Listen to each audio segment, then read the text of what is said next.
अच्छा एडवर्टाइजमेंट 2014 में हो चुका था, लेकिन जो प्रोमिसेस उस एडवर्टाइजमेंट में हुए थे, 2 करोड़ जॉब हो, वुमेन सेफ्टी हो, जितने भी वादे हुए थे वो पूरे नहीं हुए थे। फिर भी ये प्रोडक्ट 2019 में कैसे चला? यहां से पूरा जो जिम्मा संभाला था वो था मीडिया ने। मीडिया ने 2014 से 2019 के बीच में आपको कितने बार वो वादे याद दिलाए जो लोग कहते हैं कि मीडिया क्यों हिंदू मुस्लिम करती थी। अगर मीडिया सुधर जाए तो 4 दिन में सत्ता पलट सकती है। बीजेपी टिका हुआ है तो मीडिया के दम पे, मीडिया के सपोर्ट के साथ। एक पॉलिटिशियंस पूरे देश का ब्रेन वॉश नहीं कर सकते, लेकिन पूरा देश जिस चीज को इस्तेमाल करता है गवर्नमेंट उसको पे कर सकती है उनका ब्रेन वॉश करने के लिए। ब्रेन वॉश मतलब to force somebody to believe in something by using mental pressure. Mental pressure को इस्तेमाल करके किसी को फोर्सफुली बिलीव दिलाना किसी भी चीज में। बीजेपी ने बखूबी मीडिया के साथ मिलकर ये चीज करके पूरे देश में ब्रेन वॉश करा है।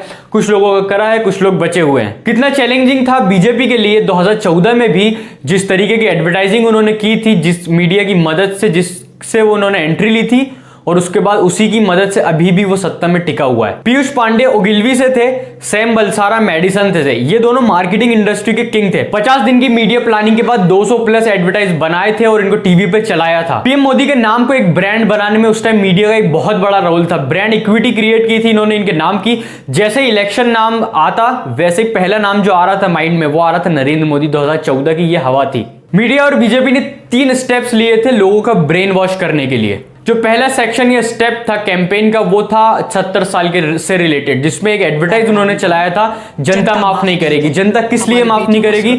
उसमें उन लोगों ने एक छवि बनाई थी 70 साल में जो कांग्रेस ने किया है उसके लिए जनता माफ नहीं करेगी। कंटिन्यूसली एडवर्टाइज चल रहा था, जनता माफ नहीं करेगी, जनता माफ नहीं करेगी। लोग सोच रहे थे जनता क्यों माफ नहीं करेगी। और क्योंकि प्रवक्ता है बीजेपी के प्रवक्ता, पीएम मोदी की स्पीचेस थी, मीडिया में जो चीज चल रही थी वो यही चल रही थी कि 70 साल में देश को बर्बाद किया कांग्रेस ने। वहां से नेगेटिव इमेज कांग्रेस की बनाई थी और एडवर्टाइज तो चल ही रहा था कि जनता माफ नहीं करेगी। तो जो आज 18 साल के जिनको हम भक्त कहते हैं वो उस टाइम 12 साल के जब टीवी में एडवर्टाइज देखते थे कि जनता माफ नहीं करेगी, जनता माफ नहीं करेगी। जनता किस लिए माफ नहीं करेगी?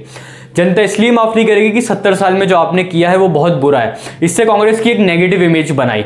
उसके बाद ये गए सेकंड स्टेप पे। और दूसरा जो स्टेप था, जो दूसरा एडवर्टाइज इन्होंने चलाया था वो था अच्छे दिन आने वाले। हर जगह एक ही बात हो रही थी कि अच्छे दिन आने वाले, अच्छे दिन आने वाले। 70 साल में बहुत कुछ बुरा हुआ है, हम इनको माफ नहीं करेंगे, लेकिन अब अच्छे दिन आने वाले। और अच्छे दिन कौन लेके आएगा ये इन्होंने थर्ड स्टेप में बताया था। जो लास्ट इलेक्शन के टाइम जो लास्ट एडवर्टाइज इन्होंने चलाया था, अब की बार मोदी सरकार, अब की बार मोदी सरकार।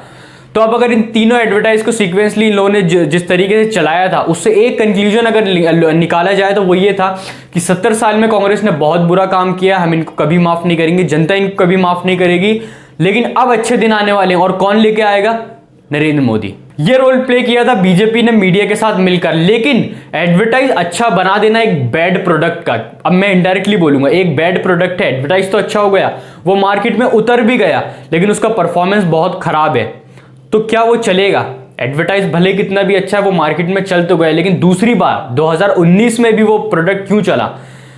अच्छा एडवर्टाइजमेंट 2014 में हो चुका था, लेकिन जो प्रोमिसेस उस एडवर्टाइजमेंट में हुए थे, 2 करोड़ जॉब हो, वुमेन सेफ्टी हो, जितने भी वादे हुए थे वो पूरे नहीं हुए थे। फिर भी ये प्रोडक्ट 2019 में कैसे चला? यहां से पूरा जो जिम्मा संभाला था वो था मीडिया ने।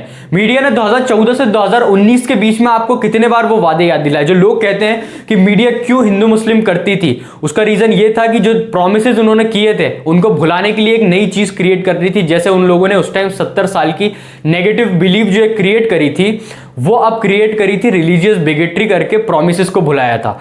हिंदू मुस्लिम एक बेहतरीन वेपन था जिससे वो प्रोमिसेस को भुलाया जा सकता था। इसलिए मीडिया कंटिन्यूअसली हिंदू मुस्लिम का प्रोपेगेंडा चला रही थी। क्या दिखाया मीडिया ने? राम मंदिर, mob lynching, India Pakistan, Yogi Adityanath को इंट्रोड्यूस कराना, जिहाद, प्रज्ञा ठाकुर जैसे को इंट्रोड्यूस कराना, सीएए, एनआरसी और भी कितनी चीजें। इन सब बीच में जो 5 साल गुजरे उसमें आप वो प्रोमिसेस ही भूल गए। मतलब वो नरेंद्र मोदी जिनकी ब्रांड इक्विटी जो बनी थी वो थी अच्छे दिन लाने के लिए 2014 में, लेकिन 2019 में उनकी ब्रांड इक्विटी बनी कि मुसलमानों से लड़ना है, पाकिस्तान से लड़ना है, हिंदू खतरे में, हिंदुत्व खतरे में है, तो ये लीडर उनसे लड़ सकता है। मतलब 2014 की ब्रांड इक्विटी अलग थी, 2019 की ब्रांड इक्विटी अलग थी। इन 5 सालों में इस ब्रांड इक्विटी को क्रिएट किया था मीडिया ने। 2014 में वो एडवर्टाइज चला के प्रोमिसेस दिखाए थे कि अच्छे दिन आने वाले हैं, ये होगा वो होगा, और इन 5 सालों में हिंदू मुस्लिम का प्रोपेगेंडा करके धर्म कट्टरता को बढ़ाया और ये दिखाया कि हिंदुत्व या हिंदू राष्ट्र खतरे में है ओवर पॉपुलेशन की वजह से या फिर पाकिस्तान की वजह से, और जितने भी प्रोपेगेंडा इन्होंने चलाए थे। मतलब मजे की बात यह है कि जिस मीडिया को इस्तेमाल करके इन्होंने प्रोमिसेस डिलीवर किए थे, उसी मीडिया को यूज करके उन्हीं प्रोमिसेस को इन्होंने भुला दिया, रिप्लेस कर दिया रिलीजियस बिगेटरी बीच में लाके। यही वजह थी कि पिछले 5 सालों में सिर्फ मीडिया हिंदू मुस्लिम दिखा रहा था, और उन्हीं एडवर्टाइजमेंट और ब्रेन वॉश की वजह से जो आज 18-19 साल के जो लड़के हैं, जो अपने आप को युवा नेता ये जो भी कहते हैं, उनका पॉलिटिकल डिस्कोर्स इसलिए इतना घटिया है। लेकिन 2024 में अब ये चीज बहुत मुश्किल हो जाएगी, क्योंकि मीडिया करता है ब्रेन वॉश, लेकिन अब लोग टीवी को देख ही नहीं रहे। लोग गए यूट्यूब की तरफ, जहां पे वो देख रहे हैं जो वो देखना चाहते हैं यूट्यूब पे। वो रियलिटी जो सिलेक्टेड चैनल्स हैं जो रियलिटी दिखाते हैं यूथ, उनकी तरफ ज्यादा बढ़ रहा है। तो मीडिया ने जो पहले काम किया था वो अब वो करेगा भी, तो उनको देखने वाले बहुत कम लोग हैं। तो ये था पीएम मोदी, मीडिया और एक जो इनके बीच का रियल गेम था। मेरा नाम है फयाज खान। आपको वीडियो पसंद आई तो लिंक डिस्क्रिप्शन में है मेरे चैनल की, उसको भी सब्सक्राइब करें आगे भी ऐसे वीडियोस के लिए। Thank you.